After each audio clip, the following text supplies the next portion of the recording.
Don't go. Please don't go. Intrigue. Danger. He walks alone through the jungles of intrigue. Around him hangs an air of mystery and the ominous threat of death. Unknown, accompanied only by truth and courage, moves Bob Barkley, undercover agent.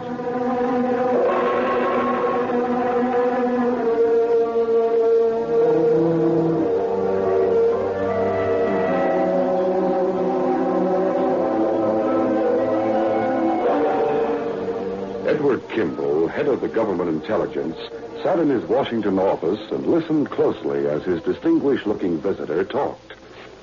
John Drake, president of the Allied News Syndicate, was reaching his climax. And this man was decorated 6 times during the war. He went through it all in Europe and the Pacific. Well, that helps his rating, but what about his ability for what we want? Kimball, he has everything you want. He's a fine writer, an expert on European and Far Eastern affairs. He knows people in the highest and lowest places. He's unmarried and under 40. He's in prime physical condition. Can this man handle counterintelligence work in the Orient as well as in Europe? Yes, I'm sure he can. Does he realize that though he'll be working for this bureau, he can be given no protection or recognition by us? Yes, he does. He'll be strictly on his own as far as the government is concerned. He'll be working as a correspondent for Allied News, and he'll make all his contacts with us. I might add, he realizes that he may be in constant danger of exposure and death. Those words are synonymous in his case. You know, Mr. Drake, I've met a man who fits the pattern you've just described. He'd be right for this assignment if I had time to locate him. His name is Bob Barkley. Why, that's my man. What? Bob Barkley is waiting in the outer office. Say, that's great. Great. Bob, it's good to see you. How are you? Fine, Ed. Just fine. It's been a long time, fellow. Come in here. I've been trying to locate you. It would have taken a lot of doing. I've been hunting in Africa. Well, no wonder I couldn't find you. Barkley, I told Mr. Kimball you'd accept this job. You'll serve as an undercover agent while you're working for Allied News. Right. You know what'll be expected of you. I do, Ed. Can you leave immediately? I've made reservations for Barkley on the midnight plane for San Francisco. Ed, can I be briefed and cleared by your department by tonight? Consider it done. I'm glad we have you on this assignment, Bob. I half expected Drake would suggest, Tyler Forrest. Well, Forrest would have been my recommendation if Barkley hadn't accepted the proposition. As a matter of fact, I'd already discussed the assignment with him. Mr. Drake, I hope you didn't tell Forrest about the counterintelligence angle. No, we never got to that point. As far as Tyler Forrest knows, this is a straight correspondence job that Bob is doing. At that moment, Tyler Forrest, correspondent and news analyst, sat at a side table in a restaurant cafe in Washington. The man with him used the party name of Joseph. Forrest, you're sure Barkley is here in Washington? Positive he's at the Willard. Drake is making the passport and other arrangements for him so he can fly to the coast tonight. The plane I should be taking. Mm-hmm. I see. Forrest, the party banked on your getting the job. You know the international plans that have been made for the Orient in the months to come. We were depending on your news dispatches to put a smoke screen around them. Barkley won't do that. He certainly won't. He'll expose them if he gets an idea of what we're up to. Barkley's too perceptive, too factual. He's too American. Forrest, you're sure you got the assignment from Allied if Barkley weren't available? It was practically promised to me. But Barkley returned from Africa. Yes, I would have had it. Then you get the job now. What are you talking about? Barkley leaves for San Francisco at midnight, and he'll sail from there in 3 days. No, he won't, Forrest. No, he won't. When we're sure he's on the plane, we'll phone San Francisco. Amon will know what to do. Oh, waiter, may we have more coffee, please? Bob Barkley boarded the westbound plane at midnight. A moment later, a tall, smartly dressed, and darkly beautiful girl stepped into the cabin. She stopped and looked at the stewardess, and then at the available seats. She moved to an aisle seat next to Bob Barkley. Is this seat taken? No, it's not. Won't you sit down? Thank you. The girl said nothing during the next few minutes. Barkley, although aware of her warming nearness, removed an address book from his briefcase and began to thumb through it. Will you all kindly fasten your seatbelts, please? Oh, yes, of course. Is your belt fastened, Mr. Barker? Yes, I always get it twisted. Say, how did you know my name? Well, aren't you the modest one? I've seen your picture above your news stories, of course, and in magazines. I recognized you the moment I saw you. Aren't you pleased? I'm flattered. Really, I am. May I ask your name? My name? It's Myra. Myra Thaxton. I'm on my way to Hong Kong eventually by way of Hawaii. My father's in the Army and I'm taking off. Do you mind if I close my eyes for a while? I always relax for the first hour or so of a flight. During the flight to the West Coast, Bob Barkley did his best to become better acquainted with a girl named Myra, but found her somewhat evasive. She seemed friendly and cordial, but turned aside all further questions about her background or plans for the future. After several hours, Bob Barkley dozed. Will you all kindly fasten your seatbelts? We'll be in San Francisco in 10 minutes. Mr. Barkley, the lady speaking to you. Did you know you've been dozing for more than an hour? Why, say I did fall asleep, didn't I? You certainly did. Talked a while and read a while, and then slept. I read. Oh, you mean my address book. I was just checking to be sure I had the information I'll need in the Orient. That book... Will you please hold my purse while I rearrange myself? Of course. But you're one girl who doesn't need this rearranging. Thank you. I'll see you again, all right? I'm sailing for Hawaii, too. Friday on the President. Really? Well, that's the boat I'm sailing on. Of course we'll be seeing each other. All right in the world.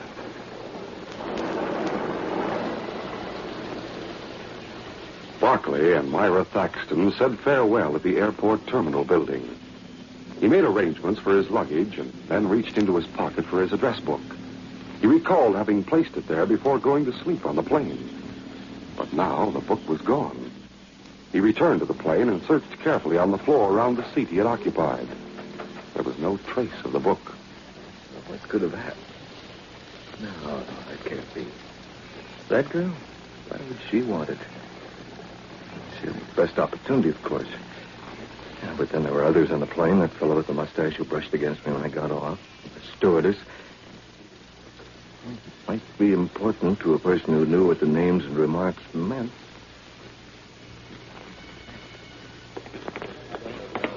Minutes later, Barkley, carrying his briefcase, hurried through the airport waiting room. Myra Thaxton was nowhere to be seen. As Barkley strode to the taxi stand, a man of nondescript appearance stepped from behind a pillar. He snatched a pistol from his pocket and ran after the reporter. Taxi, sir? Barkley walked toward the open cab door. Then the taxi driver saw the man running toward Barkley. Watch out! That man behind you, he's got a gun! Watch out! Barkley dropped to the ground flat a second before the man fired. Police! This way! Police! A policeman ran through the panic-stricken crowd, waving his revolver. The bullets had struck above Barkley's head. Now the gunman turned to face the policeman, but the policeman shot first. Gee, mister, you're lucky. The guy's dead. The cops got him. Too bad he's dead. He might have answered questions. Bob Barkley phoned the story to his office, visited station houses, the district attorney's office, and the local newspaper office. Then he went to his hotel. He'd been there about 15 minutes when there was a knock on the door. Who's there? Mr. Barkley, please. Yes? What is it? Mr. Barkley, I am Art Sheen. I may help you with your bags? No, thank you. I sent most of them to the ship. There's only this two-seater, and I've taken care of it. Begging pardon. I at times stutter. Sorry. So sorry I cannot help you. I would like to assist so great a man. Thanks for the morale, Hypo. There's nothing to be done, really. Thank you just the same. You are very welcome, Mr. Barkley. Good day, sir. Good day. This is something new. Everyone seems to know me. The Chinese left the hotel and went to an apartment in the Parkside section. He made his report to two persons, a man addressed as Emil and a voluptuous redhead named Rita Dupre. Rita closed her eyes as the Chinese concluded his report. So I did not attempt further conversation with Barkley. If his luggage has been sent to the board, we cannot expect to place an inferno machine in it now. I never did like the idea of a bomb. It's such a noisy way to get rid of a person. And so messy. Ching, you are an expert with a knife. How good are you at following a man? Very good. I can be as quiet as the fog, and as obscure as the night within the fog. Then you will follow Barkley tonight. You must use discretion. Try to dispose of him away from the hotel. And above all, do not get caught. Barkley visited the police once more and then dined alone on Fisherman's Wharf. It was nearly midnight when he left the restaurant. As he walked, the fog rolled in from the bay and poured around him like some creeping shroud. Slowly, he made his way along a street that had become a cloud with a floor to it. Then he heard other steps nearby. A voice called from the nothingness a few feet away. Barkley. Bob Barkley. Who are you? Who's calling me? A figure guided by the radar of Barkley's voice was upon him. You are here. What is this? Barkley could feel his assailant's arm raise high, and instinctively he grabbed it. I kill you. Barkley's vice-like grip seized the assailant's wrist and bent him backwards. The man's face was still unseen in the mist.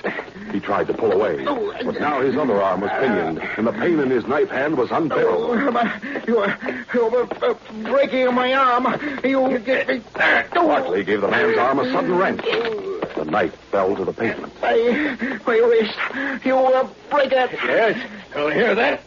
Barkley pulled both arms away from the man and then sent a fist crashing through the mist into the attacker's face. Now, come on, whoever you are. Barkley groped in the fog. This time his gun was ready. But there was no one there. The man had fled. I knew that voice. He stopped short as his foot came in contact with a knife on the sidewalk. He bent over in the vapor and picked up the weapon.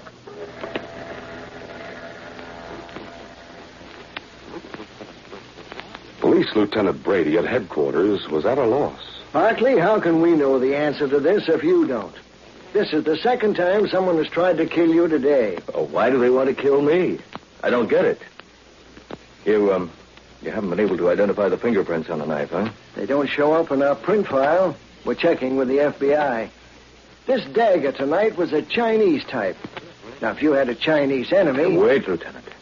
That's it. Chinese. I thought I recognized that voice in the fog tonight. It was a Chinese. Ching.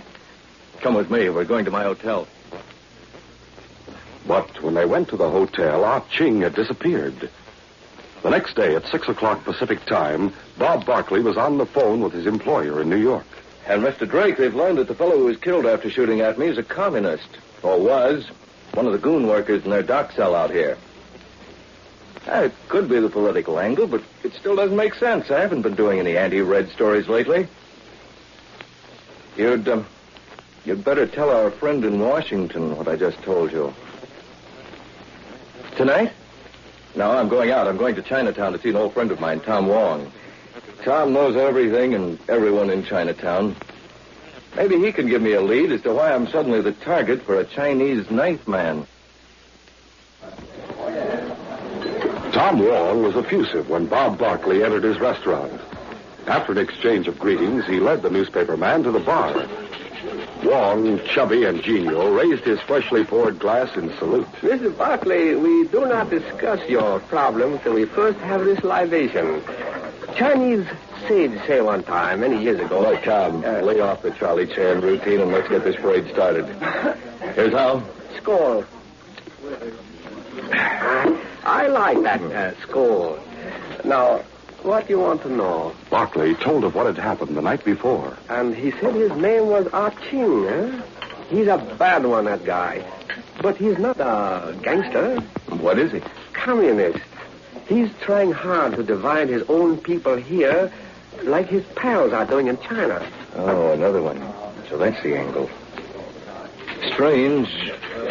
I wonder... Oh, never mind. The thing is, how and why? How and why what? I'm just thinking and talking to myself, Tom. That's bad business. Maybe you got money in the bank, eh? Better to fill your mouth with food instead of words. We have another libation and then a real Cantonese dinner. Sound good? Waiter, more libation. Meanwhile, 3 persons met in the apartment in Parkside. Emil paid no attention to Rita Dupre. His wrath was directed at Ah Ching, who sat in the corner of Emil's apartment, his arm bandaged, and a piece of surgical plaster covering his nose and jaw. It would have been better if Barkley had killed you, Ching. You know that. I agree. Leaders in New York are right in what they have decreed. I have failed miserably. You wouldn't take the advice I gave. You wouldn't listen. Shut up and keep quiet while I answer this. Drugstore. Oh, it is you. It is Hickman who has been trailing Barkley tonight. What is that? So? Well. And you are sure he is alone? Wong? We do not worry about fools like Tom Wong. Who's Tom Wong? Will you keep quiet? Stay there. I shall get this matter settled at once. Call me in case Barkley leaves. Otherwise, wait. Another man will join you very quickly. Ah Ching? That call could mean a reprieve for you. If you have the assistance of Hickman, could you still use your knife hand? I shall die anyway if I don't. I can use it. Then you and Rita will have this last chance to serve your party. Perhaps our comrade Tyler Forrest will go to the Orient yet. Rita, you have a knowledge of knockout drops? Knockout drops. Naturally, I have. Uh-huh. I shall give you some. You will go to Tom Wong's restaurant. Then here is what you will do. While Ah Ching and Hickman wait outside.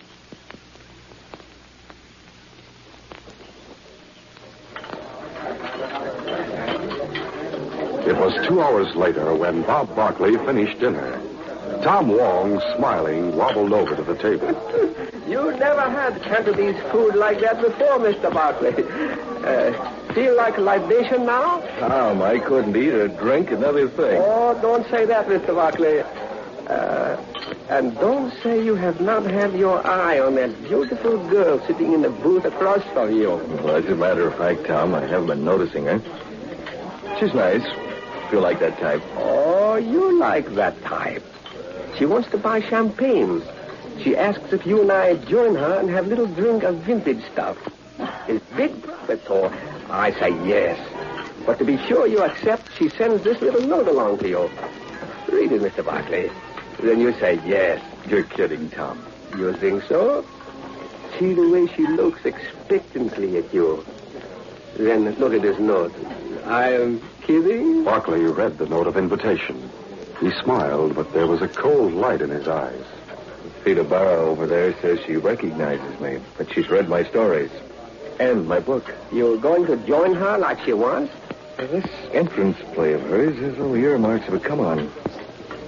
I have a hunch. I don't know if it's right, but I'm going to find out. Happy landing. I'm serious, Tom.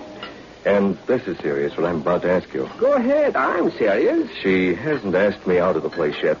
If she does, and if I give you a signal as I leave with her, can you spare 1 or 2 of your men to see if anyone's following me? Well, I can do that, Mr. Barkley. Have some very good men in the kitchen. I keep my eyes open for signals and have boys ready. So you go on. When Bob Barkley joined Rita Dupre, she swamped him with ardor that was supposed to have been born from reading his dispatches and his book. I saw you sitting over there, even handsomer than your pictures. You have such expressive eyes. More champagne? Well, I'm not a great one for the bubbly, Miss Dupre. I've had enough, thank you. Oh, but one more. One more will matter to you. And in the days to come, it will mean so much to me in memories of this meeting. If those are the things I should be saying, I think. We'd go ahead, forward. As soon as I've adjusted this handbag of mine, it's such a nuisance. There. Perhaps it'll stay closed now. Permit me to pour for you, please. All right. Nice. There you are. There is... Oh, how clumsy. My purse on the floor. And everything in it on the floor. Oh, I'm so ashamed. Would you mind? Oh, not at all. Exercise will do me good. As Barkley bent over, from the side of his eye, he saw Rita Dupre place her cupped hand over his glass. And while he recovered the contents of her purse, he signaled Tom Wong. Tom hurried to the kitchen. Yeah, here we are. Think everything's here. You better make sure. I shall. Let me see now. As the girl went through the actions of checking the contents of her purse, Barkley dumped his drink into a potted plant behind his chair. When Rita looked up, the glass was coming from his mouth, and he was smacking his lips. I may be wrong, but I think that was better than the first. You downed it so quickly. You should have... What's the matter? No, I'm very sorry. I feel as if I'm dizzy. Pardon me? Wait, don't go.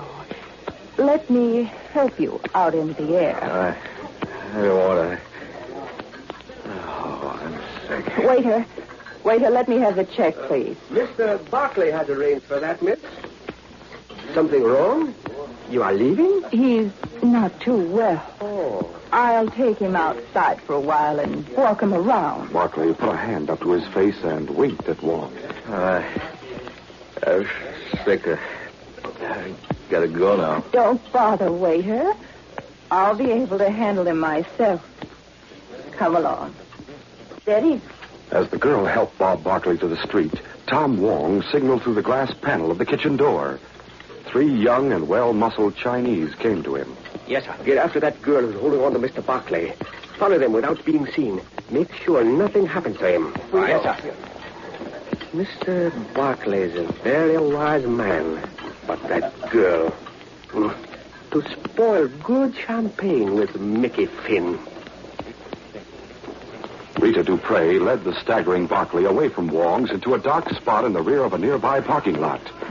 There, Ah Ching and Hickman stepped out of the shadows and grabbed him. Rita pushed Bob into their arms. Take care of him now, and don't fail. She turned and ran to a car parked in the street nearby. Come with me, Mr. Smartman. Sounds like a lie. That's where you're wrong, big boy. He's faking. Lay off. Grab him. Here, get your gun out. We're being took. The 3 Chinese were on Ah Ching and Hickman before the pair could reach their weapons. I got this one. We've got this fellow. It's our Ching. Masters, you're breaking my arm. You got the boys? Yes, sir. Here, take them back to Tom's and call the police, will you? Tell them I'll press charges and to expect a phone call from me soon. I'm going after that girl. She's trying to get that car started out there. Rita Dupre, in her anxiety, had stalled the motor of her car, trying to get away from the scene.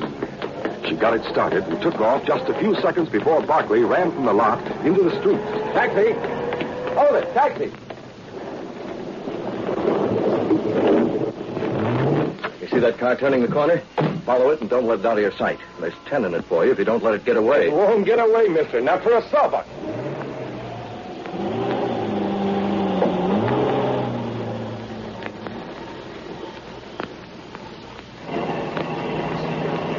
When the car reached a house in the Parkside district, Bob Barkley ordered his driver to stop a half a block behind him. This'll do it. Here's your money. Thanks, mister. Thanks a lot. Half an hour later, Bob Barkley called Lieutenant Brady at police headquarters. Lieutenant, your men arrested Ah Ching and his partner? Good. Well, I followed the girl and know where she is now. I'll press charges if you bring some men out here. Yes. I'll be waiting for you. Come to 9846. Brady, with 2 uniformed men and 2 others in plain clothes, arrived shortly after. On account of the communist angle, I thought I'd better bring some FBI men with me, just in case. Where is this place? Follow me. I'll take you to it. Rita, in Emil's apartment, paced the floor nervously. What can be keeping Archie? I told him to... Oh, there he is now. What kept you? Bob Barkley. You look surprised, Rita. You fool, Rita. We've been trapped. Hey, come back here, mister. Not so fast. Think you'd better come along with us, too. Gestapo. Don't get mad, mister. You can sit next to the driver. Coming, Mr. Frey? This is your doing, Bob Barkley. What does this mean? It means I want to know more about you, Rita. Honestly, I do. So do the police. Let's not keep them waiting, huh?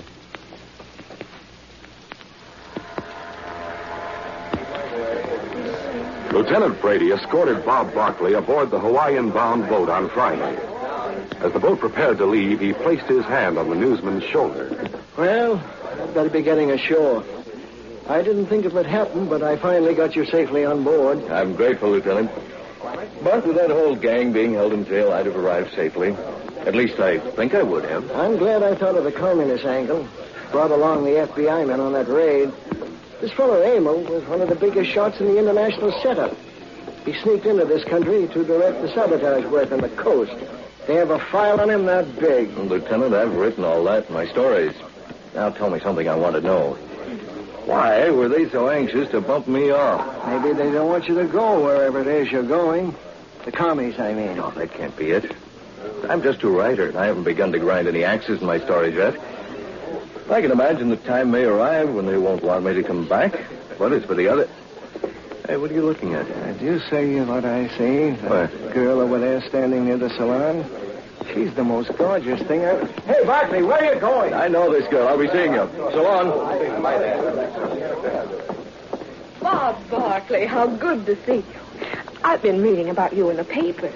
How terrible it must have been, those people trying to kill you. Yes. The first time was at the airport. A few minutes after I left you. What do you mean by that? You don't know. You, wouldn't know what happened to the address book I was reading on the plane, would you? Well, of course I do. It's right here in my purse. How did you ever happen to put it into the pocket of my coat? Huh? I was so surprised when I came across it yesterday. Well, I knew it had to be yours. So I've been waiting until you came aboard. I thought you might want to use it before we sail. Here you are. Well, thank you. You know, I'd forgotten you were sailing, too. You've forgotten. Oh, but then you were going through so much. How could you remember a little thing like that? We're going to be shipmates now. Won't that be nice?